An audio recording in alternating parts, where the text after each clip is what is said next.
Alright, you guys, so just here reviewing the ROMOSS Thunder RS 300 portable power station. This is probably one of the smallest power stations I've ever seen, but don't let that put you off. I mean, this power station still holds a place in the market for plenty of consumers, and we're going to be taking a closer look at it in just a second. So just taking a look at the package real quick right over here.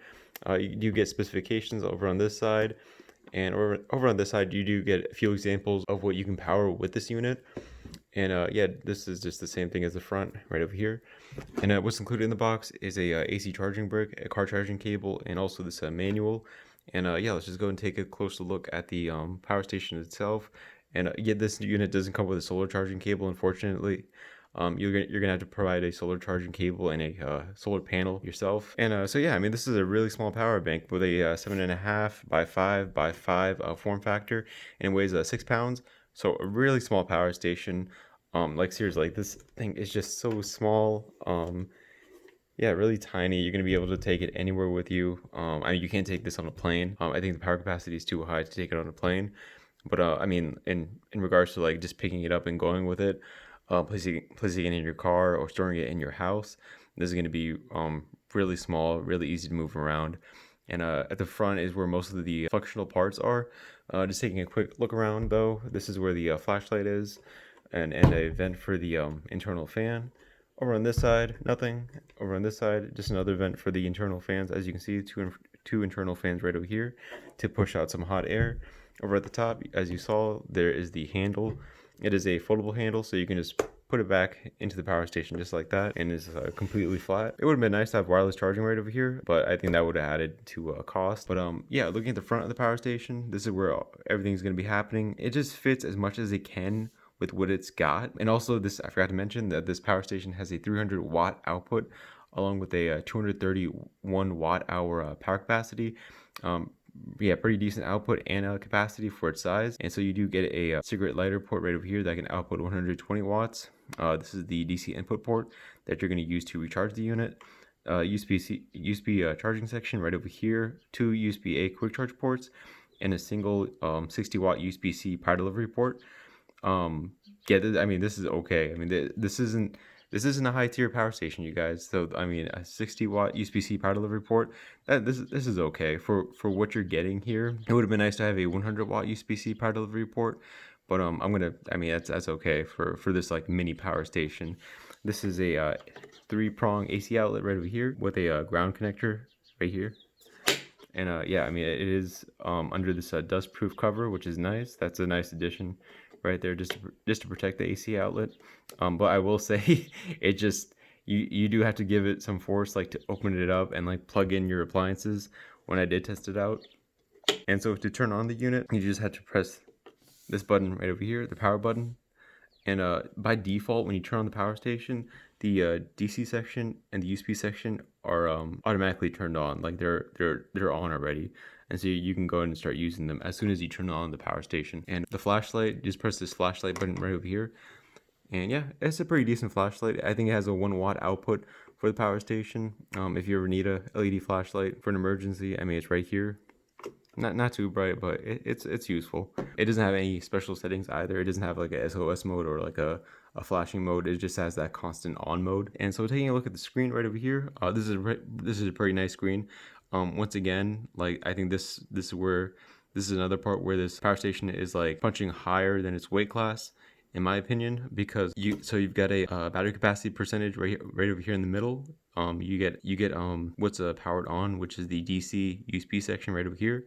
This is the wattage output as well. This is the estimated runtime right over here, which is, I mean, at this price range with this small of a power station, an estimated runtime on a screen, that's pretty cool. Is this estimated runtime really accurate? Not exactly, but it can be at times. And when you turn on the AC section, the AC logo shows up right there above the DC and USB section to show that it's turned on. I don't know why there is an output going on when the power station is not being used. That is pretty strange to me because when I turn off the AC section, there's 1 watt, And oh, you know what? I think the 1 watt is because of the screen, because the screen is actually pretty bright. There's that backlight that turns on. That's using 1 watt, I believe. Maybe that's why there's 1 watt being used. But yeah, when you turn on the AC section, it shows up on the screen. And when you recharge the power station, it also shows you a input wattage for when you're recharging it, and also an estimated recharge time to until the unit is full. And yeah, let's just go ahead and start using this ROMOSS Thunder RS 300 power station with the charging ports, and then we're going to move on to the AC outlet over here. Oh, and also I forgot to mention the bottom of the power station. It just has these rubber pads right over here, and also specifications noted at the bottom. And yeah, that's just really about it. Let's get to charging devices with this thing. Alright, you guys. So right over here, I've got all the charging ports being used, which includes the 2 USB-A quick charge ports and the single 60-watt USB-C power delivery port right over here. And I've got this Galaxy Note 9 fast charging from the USB-A quick charge port, and I got a Galaxy A51 fast charging from the other quick charge port. And right over here, I've got this Lenovo laptop charging at about 24 watts using the 60-watt USB-C power delivery port, as expected. So you can like fast charge 2 Android smartphones and a laptop at the same time if you want to. You can also fast charge. I mean, you can also charge like non-quick charge compatible phones using the USB-A ports if you want to. You can also like fast charge iPhones using a USB-C to Lightning cable, using the USB-C port if you have that type of cable. And yeah, right over here on the screen does dim eventually over time, and we've currently got a 46-watt output and a 4.7 hour runtime right over here happening. That's pretty nice like touch to it with that 4.7 hour runtime. You know, it gives a more accurate reading of how much time you have left to use the power station. Other power stations usually just have like a 4-hour or like a 3-hour runtime labeled on the screen. And it's just a nice touch having that on this really tiny screen right over here. And yeah, let's just go and start testing out the AC outlet right over here and see what you can power with this small of a unit. Alright, you guys, so just gonna throw anything I can at this power station. I mean, it does have a 300-watt output overall, so I mean, we're gonna be pretty limited with what we can power using this power station. We're not gonna be able to like power a heater or like a fridge.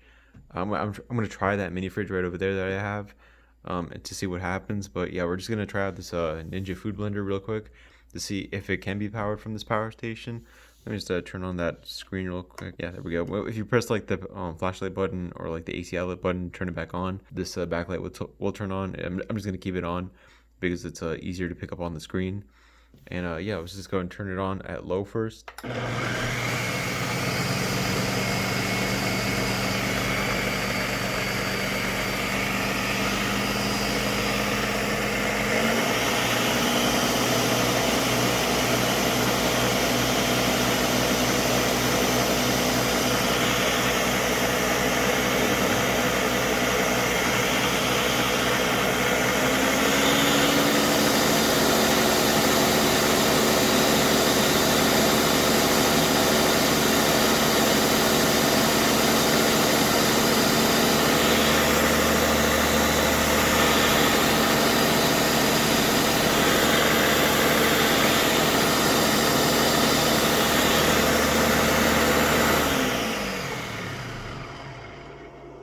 Alright, wow.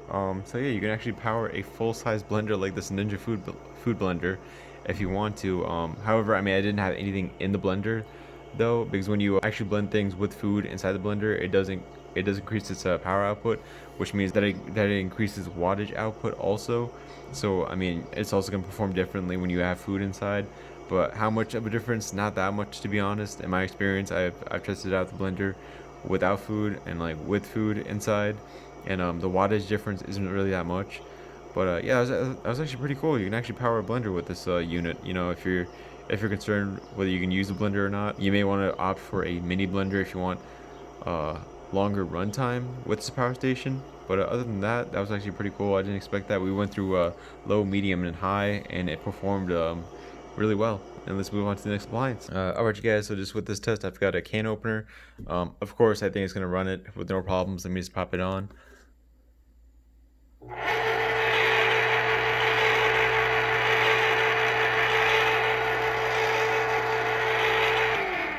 And yeah, there we go. I mean, these are the type of appliances that this power station was made for, in my opinion, because you saw we had like a 64-watt output going on. You're going to be able to use this power station for like quite a few hours of runtime using you know, appliances within this wattage range. And so yeah, let's just move on to the next appliance now. Alright guys, so just over here with the stand mixer, I'm just gonna turn it up to its max setting to see how this ROMOSS power station is able to run it. And yeah, let's just pop it on to level 10.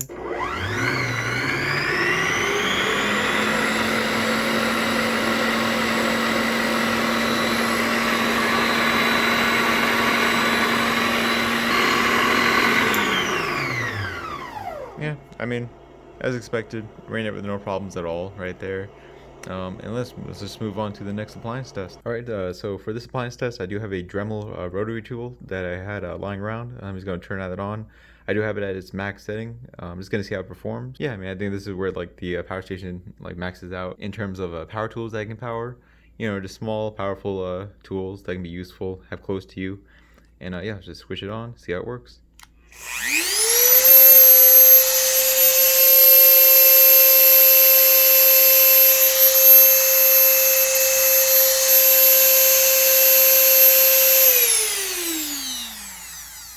All right, yeah, works with no problems at all. As you saw, like it jumped in wattage and then it just leveled out at about 80 watts. And yeah, you can use a rotary tool with this if you guys want to. All right, let's move on. All right, you guys. So for this test, I do have this Black & Decker mini fridge connected to the power station. I don't think the power station is gonna be able to run this mini fridge because I think the fridge is gonna have like too much of a high surge output that the power station can't withstand, because the peak power output for this ROMOSS power station is 600 watts, I believe. And that's going to be well below what this mini fridge is going to be able to pull out. And so yeah, we'll see. Let me just go ahead and set it up right over here. And I'm going to turn on the fridge and see what happens.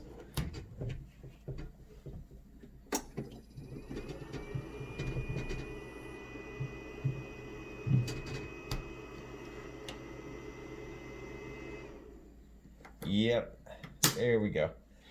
As expected, it basically automatically shut off the AC outlet because of that surge output for the mini fridge was too much. So I mean, for this specific mini fridge, you can't power it. But I mean, there are certainly some mini fridges or like coolers that you can power with this ROMOSS power station. But in this case, for this Black & Decker mini fridge, it couldn't withstand that surge output. If that surge output was higher for this ROMOSS power station, though, I'm pretty sure it could handle it. Like if it had like a surge peak output of like 1,000 watts, but unfortunately that 600 watt peak surge output coming out from this ROMOSS power station isn't enough. So yeah, I mean, just so you know, like for this large of a mini fridge, you can't power mini fridges of this size from this power station. You especially can't power full-size fridges. So yeah, I mean, that's good to know, I think. Yeah, let's move on to the next appliance test. One thing I did want to mention to you guys is that on the Amazon product page for this ROMOSS power station, is that it mentions that it can actually power appliances between the 300 and 600 wattage range. But if you're going above 300 watts, it actually regulates the power output by decreasing voltage and increasing amperage. So you know, appliances that go above the 300 wattage range to the 600 wattage range, they're not going to be running at optimal power. All right, you guys. So just here testing out this Aki lamp with this ROMOSS power station. Another good example of an appliance that you might want to use with this power station, because you know it has such a low wattage output. I mean, we've got a 19 watt output going on, along with a 11-hour runtime. So I mean, that's going to give you plenty of hours of runtime with this power station, because it's such a low wattage appliance. You know, I think also with this lamp, you can also change the color. Oh no, I turned it off, my bad. Yeah, you can actually change the color of this light. That's pretty cool. Yeah, and let's head on inside. I'm going to test out a 32-inch Samsung TV with this ROMOSS power station to see how that runs. I wouldn't trust this power station to run a like 55-inch Samsung TV that I've got over here in the living room. So just something to know. I would stick with like 32-inch TVs at the max with this power station. You don't want to damage your TV in case like it goes over the 300 watt output of this unit. So yeah, let's just go and test out that Samsung TV inside. All right, you guys. So just inside with the 32-inch Samsung TV, I've currently got The Walking Dead playing. Do I still watch The Walking Dead? I just picked it up recently to finish the series, because I know the Walking Dead is finishing. And I just really wanted to see how it ends. Am I gonna watch the spin-offs? Probably not. But anyways, yeah, the current output for a 32-inch TV is 56 watts. It jumps around depending on what's on the screen, of course. And yeah, this is one of the main reasons why I recommend just sticking to 32 inches or lower for TVs when you're powering appliances with this ROMOSS power station. I mean, when you're powering TVs with this ROMOSS power station, because I know like bigger TVs, they can jump to like over 300 watts. Depending on what's on the screen.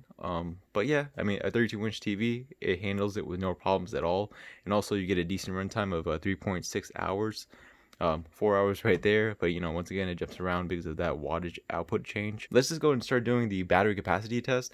I'm going to recharge this power station back to 100%.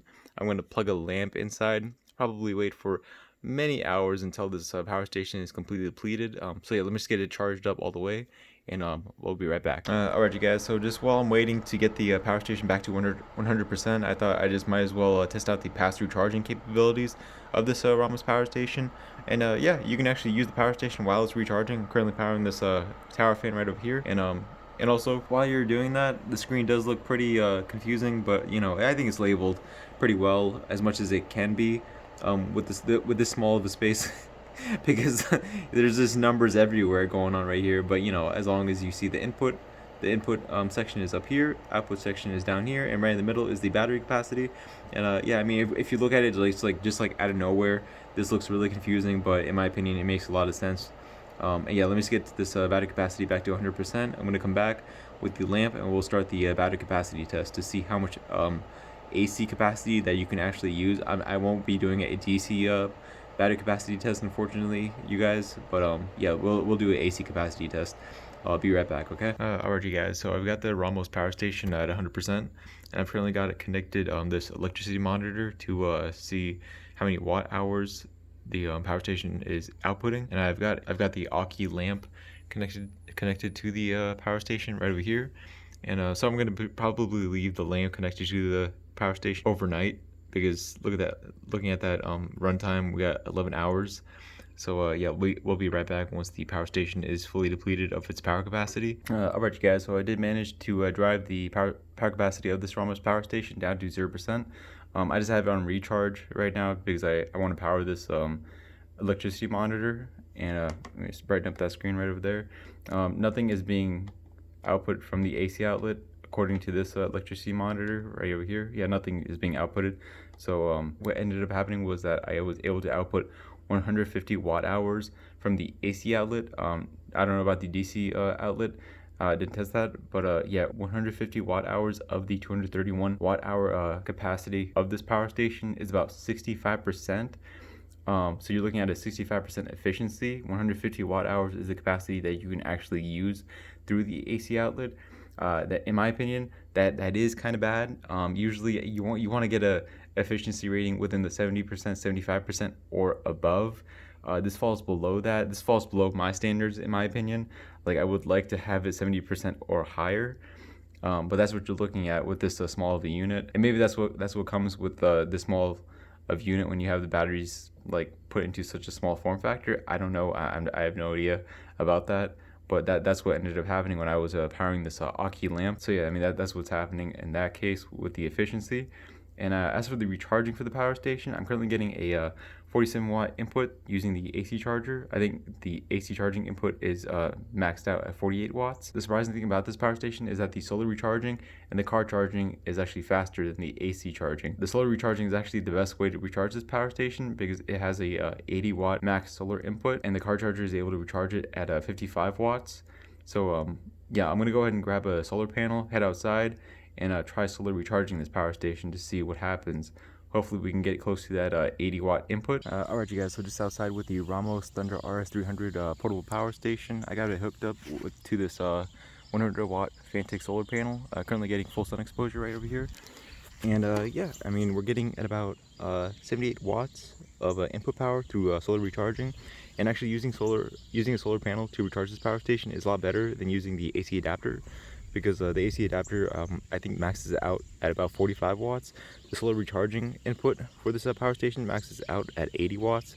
So using a solar panel, using any 100 watt solar panel is going to be better than using the AC adapter, if you can get this sun exposure, that is. It's all dependent on sun exposure for the panels. And also the good news is that you only have to get a 100 watt solar panel to recharge this power station at max speed. And I was able to use this cable right here that has like quite a few connectors that came with this Fantic solar panel to recharge this ROMOSS power station through the DC input port. And yeah, that's really about it. That's actually pretty cool. Most power stations actually have better AC recharging, but in this case you get better solar recharging. All right, and so for the build quality of this ROMOSS power station, it has a solid build. I think this is their first power station, and honestly, it's really good. It's really just well built, put together. And actually, on their Amazon product page, they do mention that this unit can survive a 1.2 meter drop. I wouldn't risk that drop like onto hard flooring like cement or something like that. If you were to drop it like on some grass, or like some dirt flooring, I think it would survive that pretty well. But you know, remember, it's a 1.2 meter drop. Anything more than that and you probably will damage it. I mean, I wouldn't even risk dropping it at all, of course. But yeah, I mean, I like the build. Handle's nice, just really well put together. All right, you guys, so that is a review for the ROMOSS Thunder RS300 portable power station with a 300 watt output and a 231 watt hour capacity that is about like 65% efficient. So yeah, down in the description below, I will have a link to the product page and a link to the review article for this unit. And overall, I think this is a pretty good power station. I like how small it is, how minimal the charging ports are. It comes at a much lower price than higher capacity power stations that have higher wattages. You know, if you don't mind the power range that it's within, you know, if you don't mind having a single AC outlet, I think this is a really good power station, especially on the mini side. This screen is incredible. I don't know a lot of power stations that have this type of detailed screen. As small as it is, this is still a very useful screen that I've never seen before on a mini power station like this. So yeah, I will see you guys in the next review. All right, goodbye.